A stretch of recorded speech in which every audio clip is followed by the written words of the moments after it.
I'm with Senator Kristina Moore, Chair of the, what panel were you? Corporate Services. And you had the Chief Minister and his all-male team. Did that bother you? Oh, it doesn't bother me. I think it just tells us a lot about the people who are at the top of our organisation. Ultra-conservatism, isn't it? That's what I see it. I mean, that's it. And that's what, they've issued a report, which is out for the government plan, which is out for consultation. 200 pages. In all honesty, what are the public supposed to do with a report of 200 pages? What are they supposed to do with it? Well, we've thought that ourselves, and one of our questions today actually was about public engagement and how they propose to conduct their communication around the plan, because we call it a dump and run. So there's the 200-page big glossy document, but there's also behind it another 200-page document which outlines all of the business cases for the additional expenditure. And so as scrutiny panels, we've spent the summer looking at all of this stuff and trying to understand it and sort of cross-referencing it all and then trying to ask some questions. But the trouble we came across, obviously, as this was over the summer period, it was very difficult to engage with ministers. It was difficult to get any questions answered, and so it's only really been this September that we've actually been able to organise our hearings to ask those questions. And the debate is when? Fairly soon, isn't it? Well, it's at the end of November, on the 26th of November. I mean, yes. It's like redesign the government. Redesign government, here you are, it's like a sort of a silly children's quiz, really, isn't it? How would you redesign the government? Oh, you'd produce a government plan, 200 pages. I mean, it's not on. I mean, what I keep hearing too, they keep rubbishing the medium-term plan, what was it called? The MTFP? The MTFP, the medium-term. That's history now. That's all we've had that. That was rubbish as well. We've torn that up. Well, it's always easy to rubbish what's gone on in the past, isn't it? That's the easiest first line of defence. Everything that's gone before is And it wasn't our fault. We weren't involved. Trust me, exactly. Trust me, I'll make it all better in the future. We all live in hope, don't we? And it's absolutely right to put some faith in the process, and obviously people have gone through selection processes to have the jobs and the roles that they're appointed to. However, that's part of our role to test how they're doing and are they doing what they said they would do, which is why. But all the previous plans were tested and examined, and it made no difference. I mean, before this, it was all talk about the transition process, and they used to talk about efficiency. They love the word efficiency, but they were saying they'd agreed then, or they appeared to have agreed then, that you couldn't judge efficiency, you couldn't measure efficiency. The only true test of efficiency was reducing staff. Now today, that seems they're having efficiencies, but how they're going to measure their efficiencies, heaven knows. Well, we're still not sure about that, are we? And they've told us when they lodged the plan that there was going to be 40 million of efficiencies, but there was only 19.7 million identified when they went to press in July. And ever since then, we've been trying to understand why they hadn't been able to agree all of the efficiencies that they were proposing before they went to press. It's quite a simple question, and you would expect that people who are really involved in the process would have thought it was an important thing to agree. I went to the Gruville meeting last night of the government plan, which was basically about health, because it was the health minister who was presenting. But I mean, the preamble was all about the whole government plan. But the paper that was issued to the audience there was 4 pages. It was an A3 document, 4.5. Half of that document was virtually unreadable because the print was so bad. Now, they're on about improving information. This is one of the main things, is getting information. If you have this sort of discussion, and you can't, for a lot of people would find it extremely difficult even to read the basic information. That doesn't tell me, I mean, they're talking about wonderful e-gov and all the rest of it. They can't even get a printing right. What does that say? What does that tell you? There is an art to making documents accessible, and we do employ a communications unit whose job it is to ensure that documents that come out are in plain English and accessible for the end user, which is disability awareness. Have they had training in disability awareness, you think? Well, I don't know. You'd have to ask them. I was hoping that by now they had considered disability discrimination law coming in, they would have got the message by now. Did you think so? It's above my pay grade, so I'm afraid. Is it?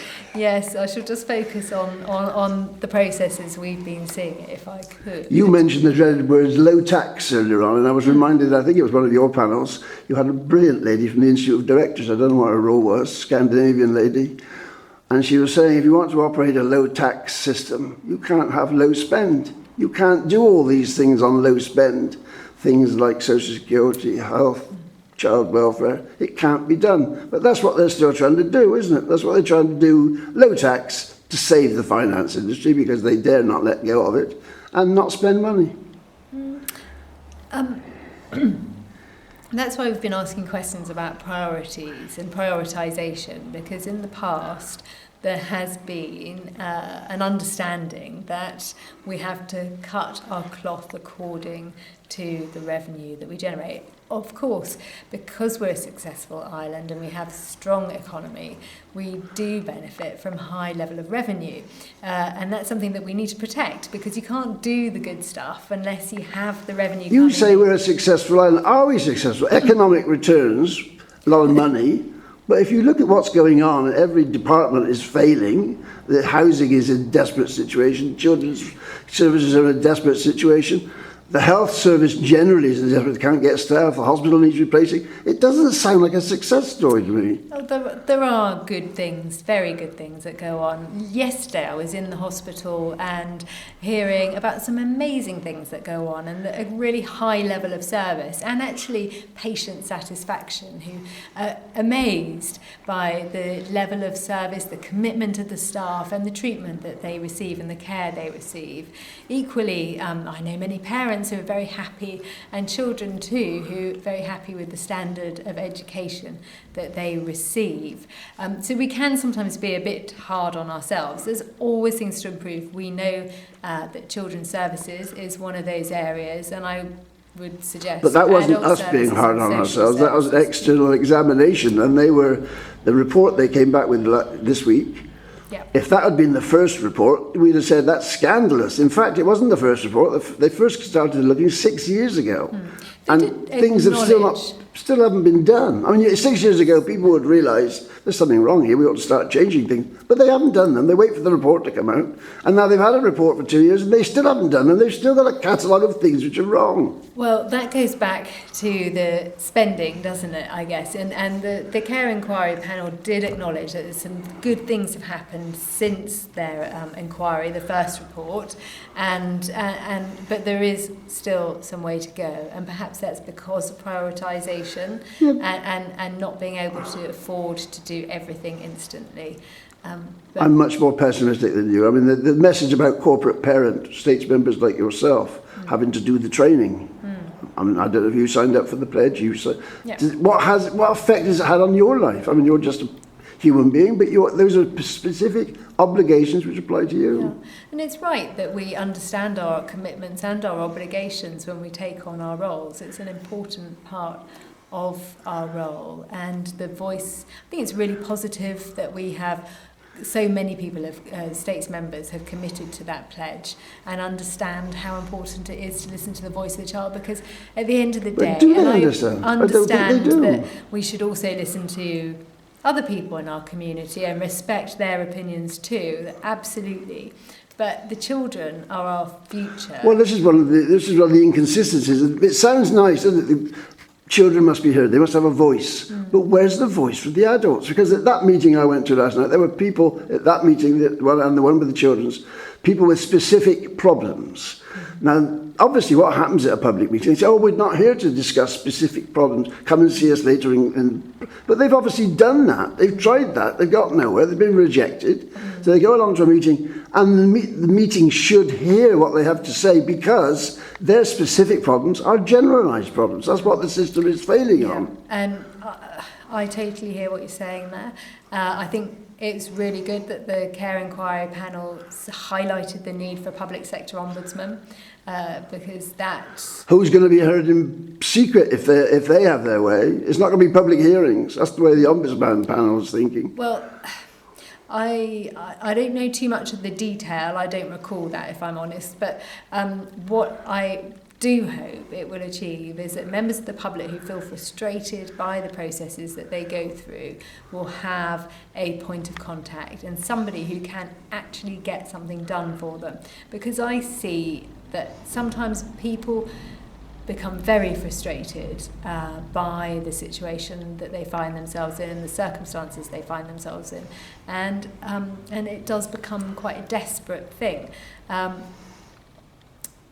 The public sector should be something that has an attitude that we are here to serve the public, to do our very best. When you see people writing on sites on Facebook or whatever, do you ever respond to them? Do you ever respond to if they've got a problem or they're raising an issue? I get lots of people contacting me about all sorts of different things, and it is absolutely our role to respond to them and to do our best for people and to try and point them in the right direction if we can when they need help. Obviously we're not trained, and so there are some things that it's difficult as States members to deal with.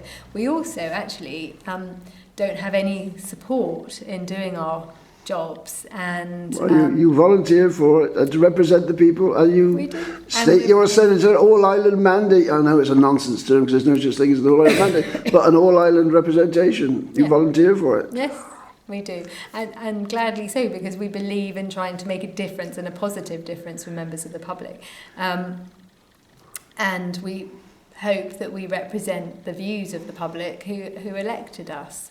But it is quite a complex job. It is quite a full-on job at times, and so sometimes some of us struggle a bit with keeping all of our plates spinning. I feel sure you do. Today we heard quite a lot from Charlie Parker. I interviewed Colin Powell a few months ago. He came to Jersey in 1968. So it's a bit sad, a bit ironic that he should have died recently and Charlie Parker has taken over. And I said to Colin Powell, is he the new Colin Powell? Is he got the powers that you didn't have? What do you think? Is Charlie Parker the reincarnated Colin Powell? Oh, I don't think you can ever do that. It's an irreplaceable man. It would have been Colin's birthday last week, and I've been reading his economic survey of the island from 1971, which is a really perceptive... Which I said he did that in 2 years, and I said to him, pity you didn't do it every couple of years.